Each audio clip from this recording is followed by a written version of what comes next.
গোলাঘাট নগৰ মাজমজিয়াত নিৰ্মিত বৃহদাকাৰ পানী টেংকিটো আজিও কিয় কাৰ্যক্ষম হৈ উঠা নাই আপোনালোকে দেখিবলৈ পাইছে গোলাঘাট নগৰ মাজমজিয়াৰ ইলেকশ্যন অফিচ আৰু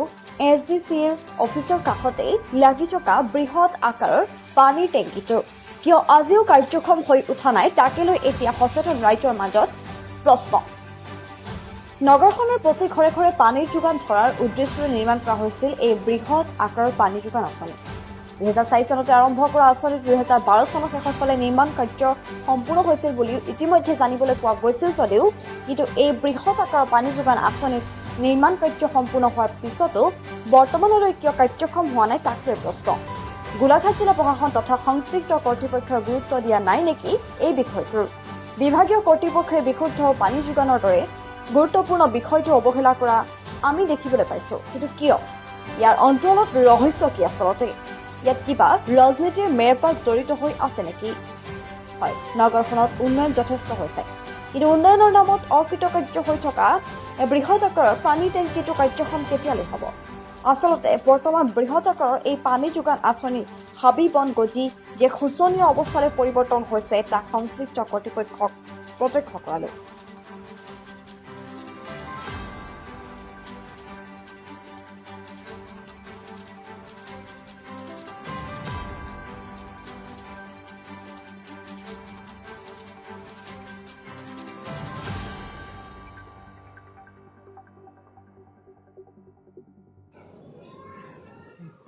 গোলাঘাট নগৰৰ মাজমজিয়াত আমাৰ DC অফিচৰ কাষতে যি আৰবান পানী যোগান আঁচনিৰ কাৰণে আমি 2004 চনতে নিৰ্মাণ কৰি থকা দেখিছিলোঁ পানী যোগান আঁচনি প্ৰায় 12 চনত সম্পূৰ্ণ হোৱা দেখিবলৈ পালোঁ কিন্তু আজি পৰ্যন্ত দেখিছোঁ পানী যোগান আঁচনি যি উন্মোচন কৰিব পৰা নাই ইয়াত কি যদি বিসংগতি আছে বা কি আছে আমি সোনকালে তাত বিসংগতি ঠিক কৰি মেলি নগৰৰ ৱাৰ্ডে পানী যোগান আঁচনি পাব বুলি দাবী জনাইছোঁ আৰু আপোনালোকৰ মাধ্যমেৰে যোগেদি আমি জনাব বিচাৰিছোঁ যে গোলাঘাট নগৰৰ যি ৱাৰ্ডৰ পানী যোগান আমাৰ যি সমস্যা হৈ আছে সমস্যাখিনি সমাধান এই পানী যোগান আঁচনিৰ দ্বাৰা উন্মোচন সোনকালে কৰি সুবিধা গোলাঘাট ৰাইজৰ সুবিধাৰ্থে খুব সোনকালে মুকলি কৰি যাতে সকলো সুবিধাৰ্থে হয় তাক অসম জাতীয়তাবাদী যুৱ পৰিষদ গোলাঘাট জিলা সমিতিৰ তৰফৰ পৰা আমি দাবী জনাইছোঁ হ'ব ধন্যবাদ গোলাঘাটৰ আচলতে ৱাটাৰ স্পেচ বৰ্ডৰ অধীনস্থ যি পানী যোগান আঁচনিৰ অধীনস্থ যি আচলতে পানী টেংকিটো গোলাঘাটৰ একদম মাজমজিয়াত বনোৱা গৈছিলে তাৰ এটাই লক্ষ্য আছিলে যে সমগ্ৰ গোলাঘাটৰ ৱাৰ্ডে যাতে ঘৰে ঘৰে যাতে পানী যোগান আঁচনিৰ অধীনস্থ সকলোৱে যাতে পানী পায় পাইপৰ যোগেদি এনেকুৱা ধৰণৰ এটা আঁচনি লোৱা গৈছিলে আৰু সেই আঁচনিটো আচলতে 2012 চনৰ একৰ পালে 13 চনলৈ নিৰ্মাণ কাৰ্য সম্পূৰ্ণৰূপে ৰূপায়ণ হৈছিলে কিন্তু তাৰ স্বত্তেও সেই পানী যোগান আঁচনিটো আজি পৰ্যন্তলৈকে আচলতে কিয় কাৰ্যক্ষম হৈ পতা নাই আমাৰ প্ৰশ্ন হৈ উঠিছে এই গোলাঘাট জিলা প্ৰশাসন তথা এই পৌৰসভালৈ কিন্তু আমি 2016 চনতে এবাৰ যেতিয়া এই বিষয়টোৰ ওপৰত যেতিয়া আমি প্ৰতিবাদ সাব্যস্ত কৰিছিলোঁ তেতিয়া কিন্তু ইয়াত গৈ নতুন ঠিকাদাৰে মিউনিচিপালিটিৰ অধীনস্থ হৈ নতুন ঠিকাদাৰ তাত